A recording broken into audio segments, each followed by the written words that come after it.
especially considering she's a rising star in the Democrat Party right now. She is a rising star. It's quite something to behold, actually. I hope that she continues to be a rising star. Karoline Leavitt is definitely someone who stands her ground and doesn't shy away from speaking up. I think that's the same individual who said from this podium numerous times that the commander-in-chief was mentally and physically up for the job, which we knew was a lie. That's Jasmine experiencing a strong reality check after some of her recent comments. And she's not the only one. Karine Jean-Pierre also faced some tough questions during a press briefing. She said, I believe that Trump supporters are mentally ill before calling for bipartisan support against the president. Can you respond to that, especially considering she's a rising star in the Democrat Party right now? She is a rising star. It's quite something to behold, actually. I hope that she continues to be a rising star for the Republican Party, at least. I think it's incredibly derogatory to accuse nearly 80 million Americans of mental illness. The last time I checked, Jasmine Crockett couldn't dream of winning such a majority of the public as President Trump did. And the America First movement, which President Trump has built, is filled of hardworking patriots, the forgotten men and women, business owners, law enforcement officers, nurses and teachers, and middle America, as we all know, from where you all grew up, outside of this beltway. That's who makes up this president's movement. And Jasmine Crockett should go to a Trump rally sometime and she can see it for herself. Today, we're looking at moments where Karoline didn't just respond, she made her points clearly and powerfully. So, let's get into it. I would remind the Fed chair, and I would remind the entire world, that this is a president who was a businessman first, and he knows what he is doing. He has a proven economic formula that worked in his first term as president, and it is working again. The one problem that remains is high interest rates for the American people. The American people want to borrow money cheaply, and they should be able to do that. But unfortunately, we have interest rates that are still too high. So the president sent this note to the Fed chair today. And if you look at this chart, this is a chart of all of the interest rates of many countries throughout the world are all paying lower interest rates than the United States of America, which has one of the hottest and strongest economies in the world. The president sent this note to the Fed chair. It says, Jerome, you are as usual too late. You have cost the USA a fortune and continue to do so. You should lower the rate by a lot. Hundreds of billions of dollars are being lost and there is no inflation. And the president is right. There is historically low inflation thanks to his policy. She's making a fair point. Jasmine's political takes tend to be surface level, and they follow a familiar trend we've seen in politics before. Think back to past statements from well-known figures like Hillary Clinton's basket of deplorables remark or President Biden's comments about political opponents. Comments that once might have been career-ending are now often brushed aside. It shows how political discourse has shifted over time. Next up, Jerome Powell received some scorching criticism, and Karoline presented some minute evidence to support her position. Said that the DIA report was low confidence intel. Can you share what other assessments are currently underway to get to the bottom of just how effective these strikes were? Yes, well, I can assure you what the CIA director said, that when we look at the entirety of the intelligence that we have to this date, it concludes that these strikes on the Iranian nuclear facilities were absolutely successful. It was a total obliteration, as the president said, and not only does our own intelligence say that, but also the Iranian foreign minister has said that.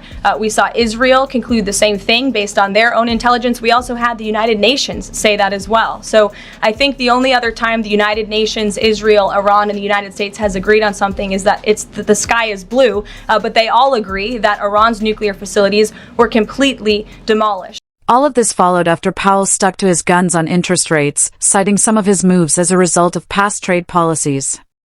The controversy has been mounting, and calls for action are increasing in frequency.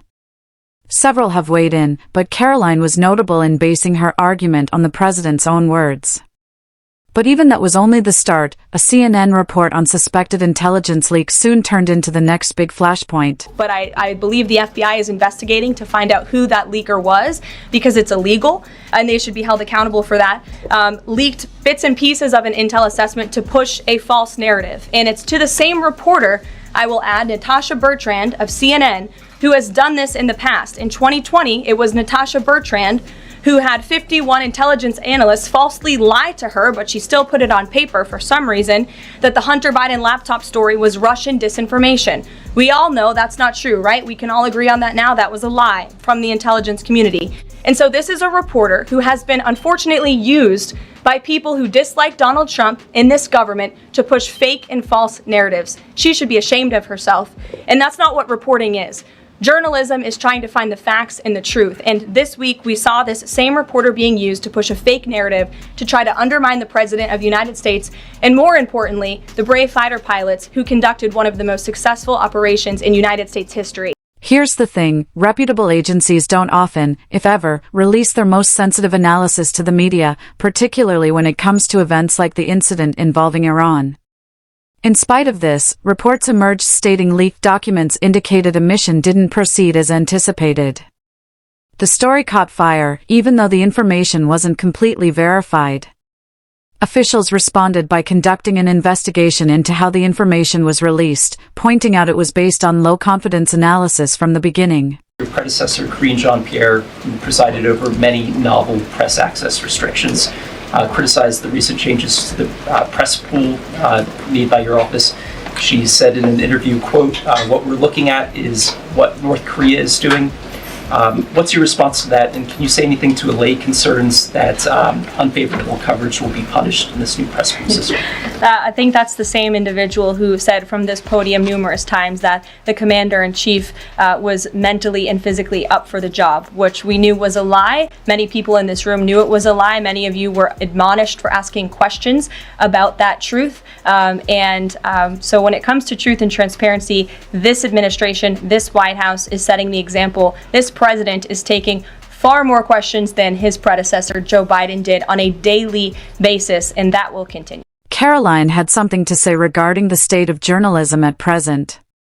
In modern media, it too often seems that speed is prioritized over accuracy as publications aim to be quick to release stories for access and shares. However, when facts are not effectively vetted, trust is lost over time. Regaining that trust involves adherence to accuracy and transparency.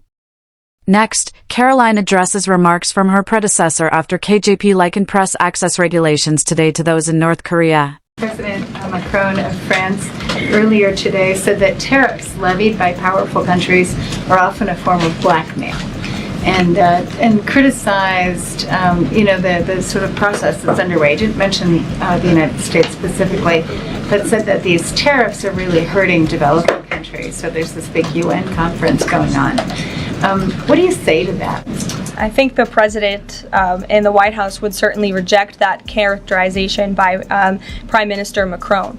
Tariffs are an effective use of presidential power to bring back the middle class, to bring back our manufacturing industry, which was the backbone of our American economy and has been hollowed out by globalist politicians who have caved to foreign countries instead of doing what's right for American workers. That's why the president is effectively utilizing his authority to wage tariffs and to utilize tariffs, and continues to be in discussions and negotiations on trade to do what's right for America. And Europe and the rest of the world might not be used to that, but President Trump is back in town, and he's going to do what's right for our people and our country. It should be added that throughout Karine Jean-Pierre's press secretary tenure, more than 440 journalists have been reported to have lost their White House press pool access. It was in some instances requested of reporters to pre-ask questions, and this raised issues of the transparency of press briefings. When some issues did not fit onto the agenda plan, they were avoided. This has contributed to issues of press freedom throughout her stay as a source of consistent controversy. President Macron's own recent remarks also made headlines. The same president who a while back endorsed a robust EU trade policy against China. And furthermore, some of the developing countries, including some in Africa, have been complaining about French and EU tariffs. So it is that while the message might be one of cooperation, the policies have been mixed bag in their effects. Let's discuss it in the comments, and if you like the video, don't hesitate to share it. It seriously helps the channel. Thanks for watching, and I'll catch you in the next one.